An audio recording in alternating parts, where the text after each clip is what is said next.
So in today's review, we are reviewing the Mazda CX-60. Mazda trying to go luxurious, and I must say, in terms of looks, this thing actually does look very good. Its length and body width for me really does do it. It is powered by a 2.5-liter inline 4-cylinder engine with a 16-valve DOHC Sky Active G. Besides the aeroplanes passing above me. Today, I'm reviewing the Mazda CX-60. This is the dynamic variant, and I must say, this car really does look good. Mazda is actually aiming to look very luxurious in this car, and I must say, in terms of aesthetics and the looks of this car, they are really hitting it very well in terms of that point. And today we're going to go into the dynamics about this car and talk about it. Ironically speaking, this car is the dynamic variant, which is powered by a 2.5-liter 4-cylinder engine, which produces 141 kilowatts with 261 liters of torque, which is, for this car, I would say, man, pretty questionable. But I must say, in the States, I think this car comes in the V6 variant, and I think we get proof of that because coming here to the rear, this car actually has fake tailpipes. As you can see, it's 4, and also on the other side it's 4, but the rear exhaust is under there and it's just 2 tailpipes. But either way, that's beneath the problem. So this is the dynamic variant, and we have the individual variant, which is all-wheel drive I mean. But this one is the rear-wheel drive one, and I must say I did have a bit of fun with it. Don't ask me how, but it allows you to have a bit of hooliganism, if I must say. In the individual pack, you have that tailgate, which you can just, swipe your feet there and do that, but in here we don't have it. And here I can just put the boot thingy, and it opens up. Don't mind my trophies that are there. And I like that we have this nice cover, which is also detachable from here, and I can just press the button to close it. There's also a button on the driver's side to close the boot. But then overall, I'm coming back to the looks of this car. I mean, just look at it. Comparing it to the Mazda CX-5, this actually looks better for me. Like, I really love this car's looks more than anything else. Everywhere you go, it's still very eye-catching, and there's very, very few of them on the road because, as I think it was launched this year. But then I keep on going back to the planes here because I've been tempted to see a lot of planes flying by and hear them. But let's head on and talk about the aesthetics from outside.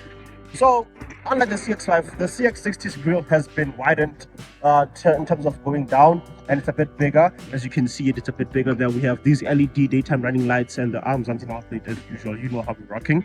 And the folding mirrors. And we have this 20-inch alloy rims. This actually looks nice, especially from the rear part. The front, middle, going to the back, this car for me actually makes sense, and I really do enjoy this car in general. One thing which was very weird for me in the beginning was this roof. This sunroof, look how it opens. Actually just show that it's open, unlike other sunroofs which when they open, they'll come here. But it's basically a half panoramic sunroof, and also looks good. So let me just go around the car and tell me just to give you guys a full look of what you think about this car. You guys should tell me, like, what do you think?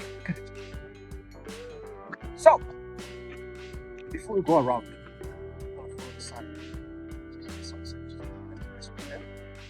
so as I explained, the 20-inch alloy rims, the nice LED lights, and the big grille, which you guys can see there. Actually, this hood is very big. I will open it for you and show how much space is in there, because for a 2.5-liter 4-cylinder engine, it's too big. As I said, in America, they have a V6 variant of this. But generally, as I said, in terms of looks, guys, look at this thing.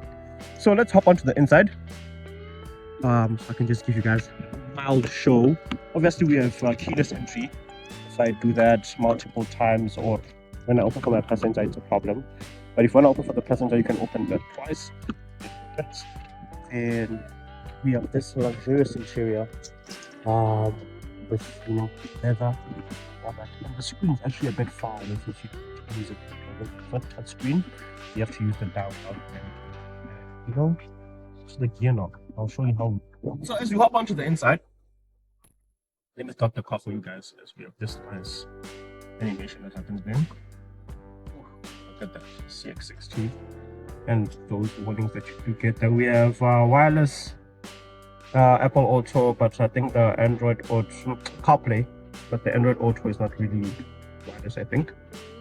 So I don't have an Android point, so I can confirm that for you guys. This is fake material, but you think it's sort of like carbon fiber, but it's not really carbon fiber. We have different drive selectors. I drive for only 2. So we have sport, look at that. We have, yeah. And here we can just open your 2 cup holders, the volume settings in here, and then we have 2 opening slides here where you get your charging cables type C only. There's no USB. And then, as I showed you in the back, it's fast charges. So generally, this car is really set. We have the head-up display, which you guys can see there. Nice air conditioning systems, and here we have the iStop, which it is iStop, which you can stop, traction control, parking, and we have setting seats, which you can set for your ride height, and the setting which I told you to open the boot makes that sound, and then the boot opens automatically, and I can also close it from here. So generally very interesting. Yeah, well. So the communication system, as I've done in the previous, I think CX-30 review, it's pretty general. You know, we have once you press the home button, you operate it from here. There's no touch screen.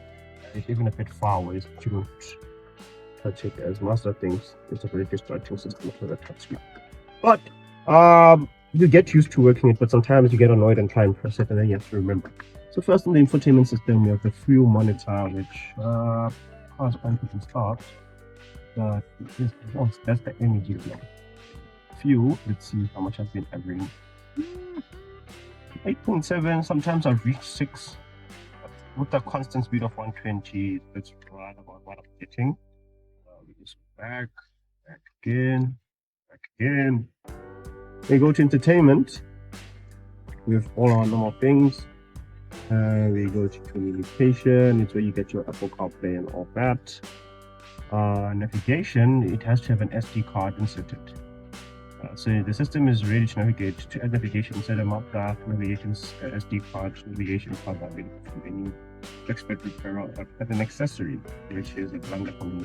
If you're gonna include navigations option in the car, just put it standard on all cars, especially if there is only 2 variants. But you have the in-vehicle displays, sound settings. This is not a full sound system, so I think best. Safety settings, system settings, vehicle settings, connectivity settings. With the in-display, we can check the active driving display, which is just that the center display screen is on right now. Clock, instrumental display. We can increase the text size of the instrumental cluster here. There we go. If I press increase, see they become bigger. Decrease them, increase. So for those older people who really can't see much, that's what you're gonna get. And yeah, it's a pretty basic system, and it's pretty neat. It used to tilt the mirrors when I reverse, but now it's not working. Usually, like when I do it, reverse, now it's not working. So I don't know why, but it does things like that. So yeah, and the camera is actually a decent looking camera. You can see quite a lot from it, but pretty neat interior. The 58-liter tank, including driver, not bad. I've done 1,082 kilometers, and I've enjoyed it. You know, on my last trip, which is just a day ago, I did 636, which was a lot, if you ask me. But if we check at everything else, the car is still relatively new. You can switch off the brightness of the things or increase it. I think it's better in this setting when it's low. But yeah.